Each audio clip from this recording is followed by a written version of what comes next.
පැය 18කින් ලෝකයේ ඕනෑම යුද්ධයකට යන්න සූදානම්. ඇමරිකාව සතු මාරාන්තික හමුදාව වන 82 වන ගුවන් ප්‍රහාරක සේනාංකය මේ වන විටත් ලෝකයේ පුවත් මවමින් සිටිනවා.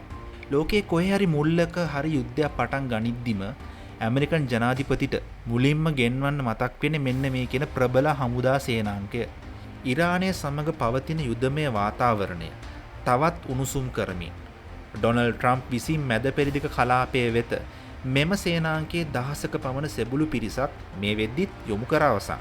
ඔවුන් මේ වන විට කඳවුරු බැඳ සිටින්නේ කොතනද යන නිශ්චිතව සඳහන් නොවුනද අන ලැබෙන සැනින් මෙම මාරාන්තික ප්‍රහාරාත්මක සේනාංකය ඉරානය වෙත ගුවනින් ගොඩ බැසීමේ සීමාවේ සිටිනවා ඇත.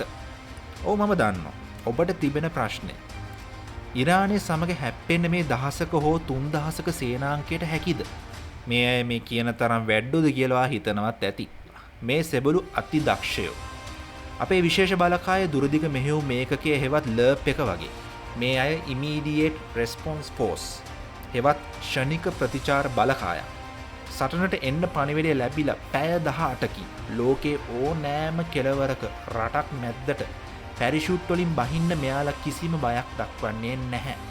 හිතන්න තමන් ගොඩ බහින්නේ ලක්ෂ ගාණක් සෙබළු ඉන්න රටක් මැදට. එහෙම පැනලා කෑම අවියායුධ පතොරම් තුවාලකාරයෝ ගේන්න ගෙනියන්න කිසිම ගොඩබිම් සැපයුම් මාර්ගයක් නැති මරණයේ භූමියකට.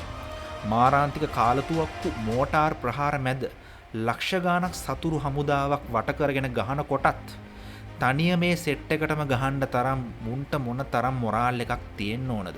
මොන තරම් ට්‍රේනින් එකක් දෙනවා ඇද්ද? ඇමරිකාවේ ප්‍රාන්ත 48ම නියෝජනය කරමින් මේ අය පළදින AA හෙවත් ඕල් ඇමරිකන් ලාංඡනය දැක්කත් සතුරා බියටපත් කරනවා. ඇමරිකාවේ උතුරු කැරොලිනා ප්‍රාන්තයේ ෆෝර්ට් ලිබර්ටි කියන දැවැන්ත කඳුර තමයි මේ පැරිෂූට් බටයන්ගෙන් නිවහන. අපේ කමාන්ඩෝ සෙබළු පළදින මැරුන් බෙරේක මේ අයත් පළදිනවා. ඉතින් අමුතුවෙන් කියන්න ඕන නැහැනේ. ඒ බෙරේක පළදින්න කන කට්ට ගැන. ඉතින් මේ අයගේ පුහුණුව ගැන කතා නොකරම බෑ. මුලින්ම මොවුන්ව එයාබෝන් ස්කූල් හෙවත් ජම්ප් ස්කූල් එකේ සති 3ක දැඩි පුහුණුවකට යොමු කරනවා. එහිදී පළමු සතියේදී තමන්ගේ සිරුරට හානියක් නොවි සතුරු බිමට ගොඩ බහින්න පුහුණුවක් ලබා දෙනවා.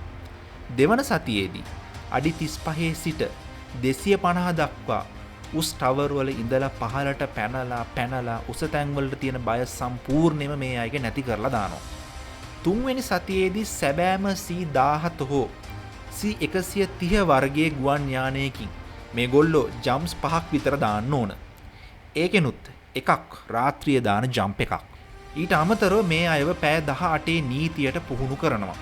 ඕනෑම වෙලාවක ෂණිකව අවදි වෙලා අවියායුධ උපකරණ පැක් එකට දාගෙන පැයක් ඇතුළත ගුවන් යානෙට නගින්න ඩ්‍රිල් හෙවත් පුහුණු වීම නිතර සිදු කරනවා. එතනින් නවතින්නේ නැහැ. මං කලින් කිව්වා මතක ඇති. මෙයාලා පනින්නේ සතුරු හමුදාවක් ඉන්න රටක් මැදට. උන් එක දිගට ගහගන්න මේ අයට අවශ්‍ය කිසි දෙයක් ගොඩබිමෙන් ලැබෙන්නේ නැහැ කියලා කියන්න ඕන නැහැනේ. ඒ නිසා මේ අය කිලෝ 40ක 50ක බර තියෙන පැක් එකක් එක්ක තමා පොළොවට පනින්නේ. ඒ සඳහා අවශ්‍ය වෙන ශාරීරික ශක්තිය වර්ධනය කරන වැඩෙත් මේ පුහුණුවේ ඇතුළත් වෙනවා. තමන්ගේ අවිය, පතොරම්, යුද ටැංකි නාශක මිසයිල්, කෑම, වතුර, බේත් මේ ඔක්කොම දාගත්ත පැක් එකක් දාගෙන අඩි 10 ගාණක් උඩ ඉඳලා ගුවන් යානයකින් සතුරු කටටම පනින එක ලේසි වැඩක් නෙමෙයි. ඒ වගේම තමයි මානසික ශක්තිය වැඩි කරන්නත් අමතක කරන්නේ නැහැ. මිනිස්සෙක්ගේ මොලේ හැදිලම තියෙන්නේ ආරක්ෂිත තැනක ඉන්න. ඒ කියන්නේ කම්ෆර්ටබල් සෝන් එකක. ඒ උස්සගෙන තියෙන බය නැති වෙලා යුද පිටියේ ඇතුලේ තියෙන කලබලකාරී අස්ථාවර තත්ත්වයේ උනත් මේ අයට හතර පැත්තෙන් එන ප්‍රහාර වලට මුහුණ දෙන්න පන්නරය නිරන්තරයෙන් මේ පුහුණුවේදී ලැබෙනවා.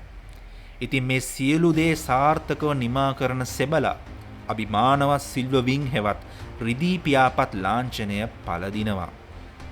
First Brigade Combat Team Devil in Baggy Pants, Second Brigade Combat Team Falcons, Third Brigade Combat Team Panthers, 87 Combat Aviation Brigade Pegasus, 82nd Airborne Division Sustainment Brigade Providers, 82nd Airborne Division Artillery Cannonball යන brigade එකතු කරලා තමා මේ 17000ක පැරාට්‍රූප් සේනාංකය නිර්මාණය කරලා තියෙන්නේ. ඔව් ඔයාට ඇහුණ හරි. මේ අයට කාලතුවක්කු ඒකකයකුත් තියෙනවා. මේ සෙබළුන්ට යුද ටැංකි නැහැ. හැබැයි ඔවුන් අහසින් පොළොවට පනිද්දී ඔවුන්ට ඕන කරන වාහන කාලතුවක්කු පවා වෙන වෙනම පැරෂූට් වලින් බිමට දානවා. 82 වන එයාබෝන් සේනාංකයේ පිටියට බහින්නේ අන්න එහෙමයි.